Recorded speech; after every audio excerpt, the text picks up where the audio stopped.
はい、今日はナスの佃煮を作っていきます。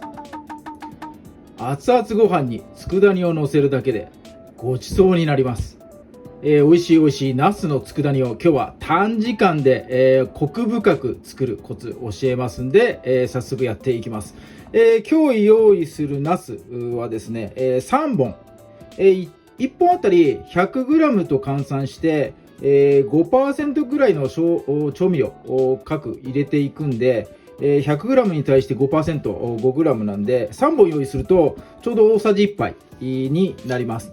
で、余ったナスとかね使っていくと思うんで、ナス1本増えるたびに小さじ1杯ずつ足せばいいかなっていう感じなんで、分かりやすく作っていきたいと思います。で、余ったナスで、いいんで今日はちょっとねこのシワシワになったやつわざと用意しました。5本入りとかで売ってるナス、2本使って3本余っちゃったとか2本余っちゃったとかあると思うんですね。で、冷蔵庫で眠っちゃってるナスを復活させるべくですね、佃煮にして、美味しく食べちゃおうというレシピになります。ナス3本と生姜、それからですね、旨味で、鰹節入れていきますんで、鰹節1パック用意してください。じゃあ早速作っていきます。はい、じゃあナス切っていきます。軽く水洗いしてからですね、ヘタの部分を僕はですね、こうやって鉛筆削りみたいに、取っちゃいます。で、半分にまずします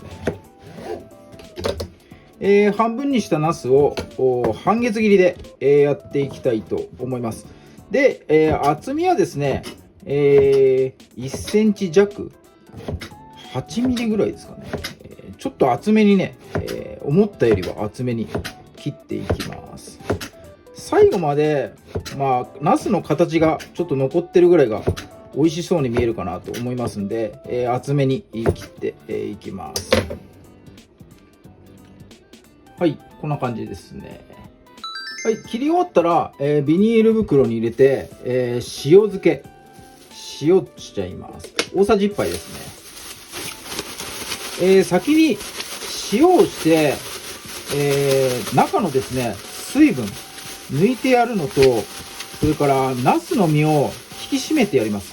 ナスって見た目、触った感じもそうですけど、ふわふわでなんかスポンジみたいで、一見水分量少ないように見えるんですけど、結構水分入ってて、佃煮にした時にですね、最終的に煮汁をなくす作業、水分を蒸発させていくのにちょっと結構時間がかかるんですね。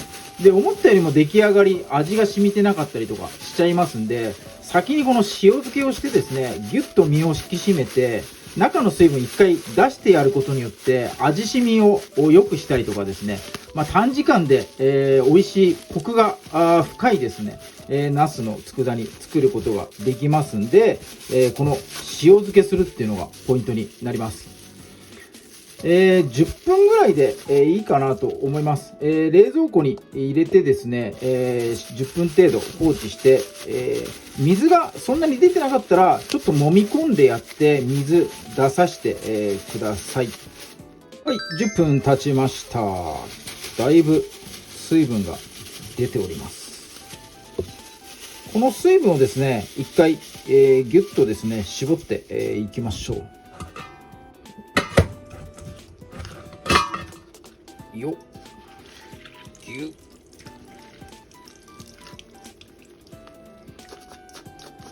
これ難しいんですが、あんまり形を崩したくないけれども、水は結構ちゃんと絞りたい。難しいです。すごい出る。だいぶ出ますよ。一見シワシワだったんですが、かなり水分やっぱり持ってますね。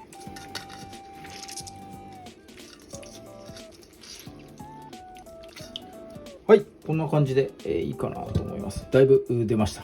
はい、フライパンで、調理していきます。火加減はですね、中火ぐらいがいいかなと思います。で、大きめのフライパンの方が、水分飛びやすいので、ちょっとナスに対しても大きめのフライパンがいいかなと思います。油は、大さじ1杯分ですね。入れれば入れるほどナスって油と相性いいんで美味しくなるんですが、油いっぱい入れるとねしつこくなっちゃいますんで、少ない方がいいかなと思います。で、先ほど水分絞ったナス、ここに入れていきます。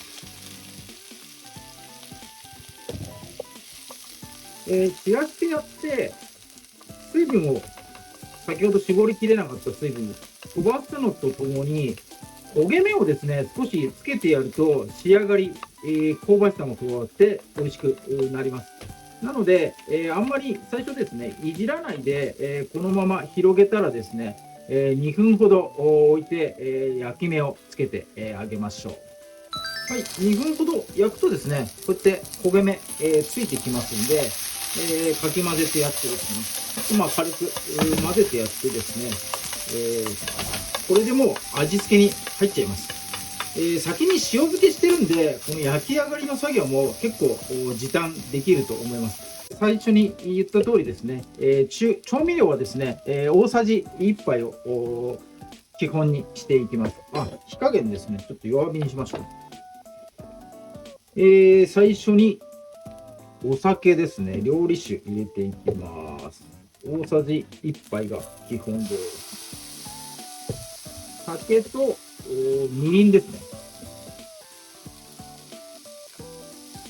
で、酒とみりんは、最初に入れてやって、アルコール分飛ばしてやってください。うまみだけ、残ります。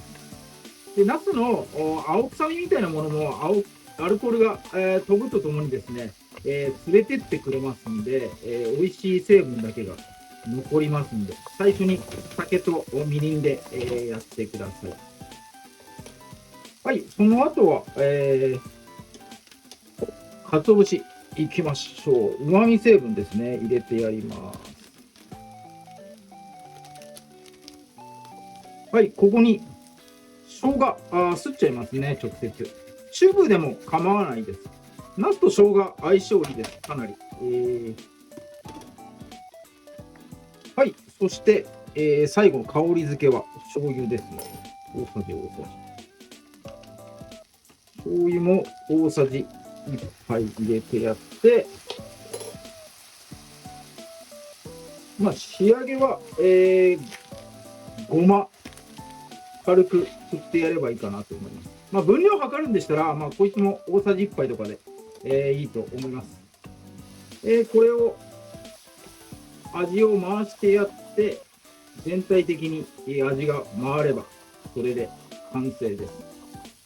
佃煮とは言いましたが、完全に時短なので、炒め物みたいな感覚になっちゃうかもしれないですよ。最初に塩漬けしてる分、やっぱりね、味の入りすごくいいんで、これすぐ食べても美味しいです。すぐ食べても美味しいんですが、冷蔵庫でね、保存して冷やしてやって、1日ぐらい味染みさせるとさらに美味しくなります。半分ぐらい今日食べて、半分ぐらい残しておいて明日食べるみたいな感じでもいいと思います。はい、今日のナスの佃煮、これで完成になります。はい、ナスの佃煮、早速いただいてみます。熱々のご飯にのせました。まだ湯気が立っております。本当はね、混ぜちゃいたいんですが、こんな感じかな。はい、いただきます。うまっ。うまっ。ナスって何してもうまいの何なんでしょうね。何してもうまいのすごくないですか、ナスって。今日はですね、余ったナスでですね、佃煮の方にして、復活させてみました。シワシワだったナスとは思えないぐらいめちゃめちゃうまいですね。美味しい佃煮、作ってですね、余ったナス活用してみてください。今日もチャンネル、動画最後まで見ていただいてありがとうございます。チャンネル登録といいね、グッドボタンの方もぜひともよろしくお願いいたします。